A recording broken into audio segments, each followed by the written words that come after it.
And there's a lot of opportunities guys, no? Especially ito mga bagong opportunity sa pera, mga bagong opportunity sa love din, no? So yan yung mga bagong opportunities na dadating sa inyo ngayong buwan ng Agosto mga kapiksi. Okay? So hanap-hanap lang, lingon-lingon lang, di ba? Hanggang sa makita niyo yung mga opportunities na yan. And samantalahin, pag-aralan, and see if it works, if it will work for you, Virgo. Okay?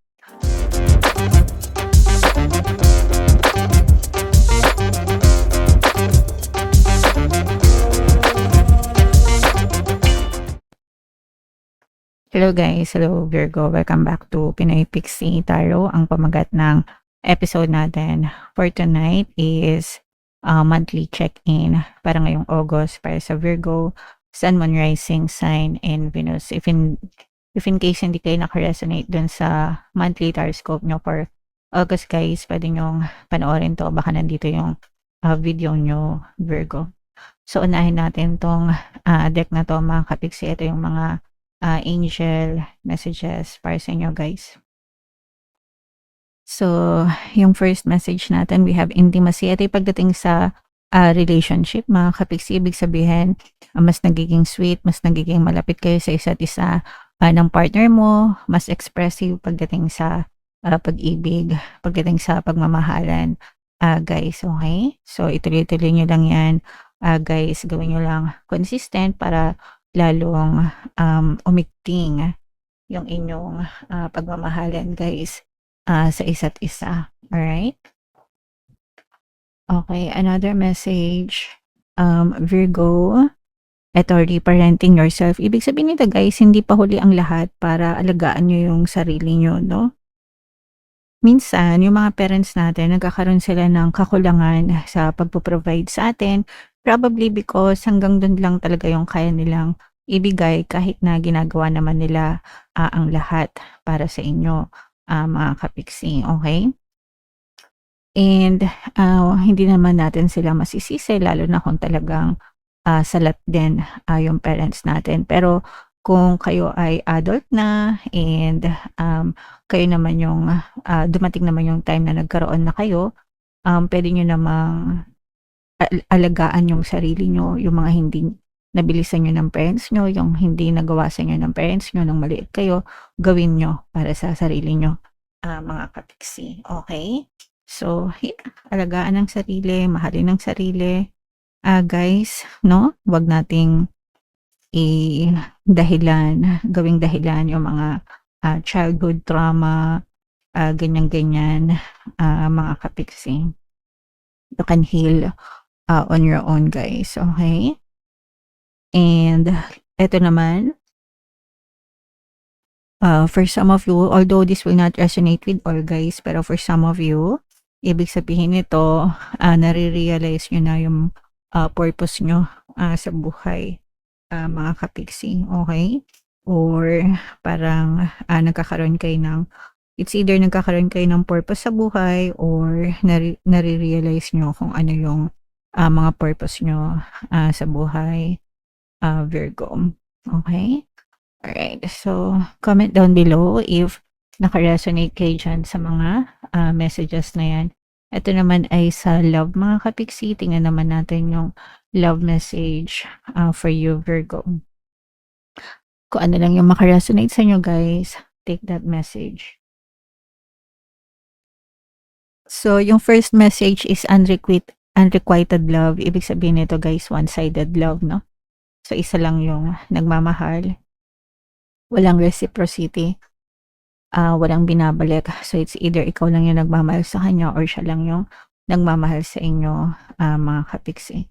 So, sa una, pwede yan mag-survive, pero kalaunan, naghihiwalay din ito, guys. Kasi kapag hindi nasusuklian, walang pag-ibig na umiikot, nadidrain yung isang tao, guys. So, hindi siya sustainable for long term, Virgo. Another message para sa inyo, ito naman ay passion, guys, no? So, ang init ng pagmamahalan, ito mag-resonate, ito dito sa mga naka-resonate din dito, guys, no? Kasi for some of you talagang ramdam na ramdam nyo yung init ng pagmamahalan sa isa't isa. So again, kung ano yung maka-resonate sa inyo guys, kasi iba-iba kayo ng message. And another message for you, Virgo, sa love is free yourself. May choice ka mga kapiksi. You always have a choice pagdating sa love life mo. Huwag mong iasa lahat sa partner mo. Hindi yung siya lang yung nagdedesisyon. Hindi yung kung ano lang yung sinabi niya, yun lang. Meron ka ring karapatan na magdesisyon para sa sarili mo and para sa relationship nyo, mga kapiksi. Kung hindi uubra, hindi uubra. Hindi dapat pinipilit guys. Okay? Kahit nakasal pa kayo or whatever, mga kapiksi. Kung hindi na tama, dapat pinuputol, guys. Okay, so comment down below if naka-resonate kayo, Virgo. So shuffle natin to guys, hanapin natin yung energy ng Virgo. Habang sinashuffle ko to guys, panoorin nyo muna yung video natin regarding sa ating paano mag-manifest ng abundance video course. Kapiksi, sawa ka na ba sa mga struggles at hirap sa buhay mo? Masipag ka ba at masikap sa buhay ngunit hindi ka pa rin umaasenso? Ilang beses ka na bang nag-attempt mag-negosyo at mag-invest pero palagi ka pa rin nalulugi? Sa pagkakataon na ito ay maaaring may subconscious beliefs ka na nagiging balakid sa iyong pag-unlad at pagyaman. Introducing, paano mag-manifest ng abundance video course. Dito ay matututunan mong ma-overcome ang mga balakid mo para tuluyan ka ng umunlad, umasenso, sumagana, maging matagumpay, successful at maswerte sa iyong kabuhayan, pera, trabaho, negosyo, salapi at kaperahan ng bonggang-bongga. Dali, mag-send na ng email sa pinoypixie@gmail.com at simulan na ang iyong pagyaman ngayon. Alright, so sa lahat ng gusto mag-avail ng course guys, meron tayong paano mag-manifest ng abundance video course, paano mawala ang third party at magkaroon ng harmonious na relationship, paano pabalikin si ex, revise breakup. Sa mga interesado guys, mag-send lang kayo ng email sa pinoypixie@gmail.com. And sa mga naghahanap ng pampaswerte guys, meron tayong money shaker jar. Ito yun guys, no? Super liit na bote pero super effective, super powerful. Ang dami ng sumakses dyan guys. At saka ito. So ito yung ating WhatsApp number mga kapiksi. Chat nyo lang ako dyan guys. So Virgo, kayo ay represent ng King of Pents. Kung ano lang yung makaresonate sa inyo guys, take that message. Wow, so ito ay pagkakaroon ng harmonious na relationship sa lahat ng tao sa paligid nyo, sa pamilya, sa mga kaibigan nyo, kapitbahay, colleagues, community, pero punong-puno kayo ng pagmamahal, guys. So naliligo kayo sa pagmamahal, naliligo kayo sa suporta mula sa ibang tao, mga kapiksi. So this is abundance of love and happiness guys. Okay, alright. And for some of you mga kapiksi, yung iba sa inyo parang nagkakaroon kayo ng realization na sa buhay nyo, parang mas lumalalim, parang mas nagiging deep kayo, mas lumalalim kayo, mas nare-realize nyo kung ano yung gusto nyo. Again, no, sabi ko nga sa inyo, for some of you, pwedeng na-discover nyo din yung mga life purpose nyo guys. For some of you, pwedeng nakikilala nyo rin kung sino yung mga totoong tao sa mga hindi totoong tao sa paligid nyo guys.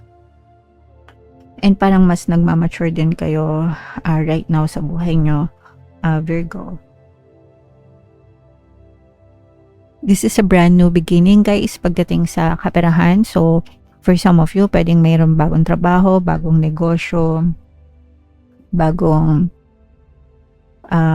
mga pagkakakitaan, no, na ma-experience kayo guys ngayong season na to, Virgo. So very applicable to sa mga kapiksi natin na talaga naghahanap ng trabaho or pagkakakitaan. Pwede rin yung mga extra income, guys. Ito naman guys, hindi pa makamove on yung iba sa inyo from your past, mga kapiksi. Nandun yung frustration, disappointments. Yung iba sa inyo, hindi nyo nakikita yung mga magagandang nangyayari sa buhay nyo. Hindi nyo na-appreciate kasi masyado kayong, yung energy nyo kinakain ng mga hindi magagandang bagay na nangyayari naman sa inyo, guys. Okay? So, kailangan nyo lang lumingon-lingon and mag-shift ng perception or perspective nyo guys, kasi kapag masyado kayong nakafocus sa nega, hindi nyo talaga makikita yung magagandang opportunity sa paligid nyo guys. Okay? Alright. And ito naman ay new love connection for some of you guys. So mag-resonate ito dun sa mga kapiksi natin na nagdadasal, humihingi ng bagong relasyon. Sa mga single, no? Nagdadasal ng bagong relationship, bagong specific person. So, maaaring may makilala kayo na magpatibok ng inyong puso, Virgo. And this is a little help from the universe, guys. Ibig sabihin, mag-resonate ito dun sa mga kapiksin natin na nagdadasal and humihingi ng tulong kay universe. So, a little help is on the way para sa inyo. Hindi kayo papabayaan ng universe, guys. Palagi ko naman yan sinasabi sa inyo. Basta magdasal kayo, mag-focus kayo, mga kapiksi, and si universe ang bahalang mag-provide ng tulong na mga kailangan nyo, Virgo. And so itong mga bagong kontrata, mga bagong transaksyon, mga bagong negosasyon na maaaring dumating sa inyo. For some of you guys, kung kayo din ay naging biktima, no, ng mga pang-aabuso, biktima ng mga hindi magagandang sitwasyon, justice will be served upon you guys, and magiging favorable sa inyo yung sitwasyon din, mga kapiksi. Okay? So that's something that you should look forward to. Kung meron kayong mga legal battles na pinagdadaanan, guys, maaari kayong manalo sa mga kaso na nilalaban nyo, mga kapiksi. And ayan, so may tulong na dadating sa inyo and may mga taong tumutulong din sa inyo, mga kapiksi. So itong mga tao na to, ipapadala yan sa iyo ni universe. Again, no, sabi ko nga, kung nagdadasal kayo, no, you're asking for help, si universe yung magpo-provide niyan, mga kapiksi.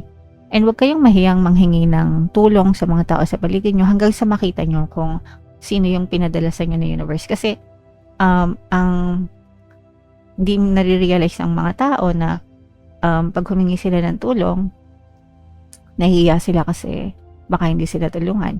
Ibig sabihin lang nun, hindi yun yung tao na pinadala sa inyo ng universe.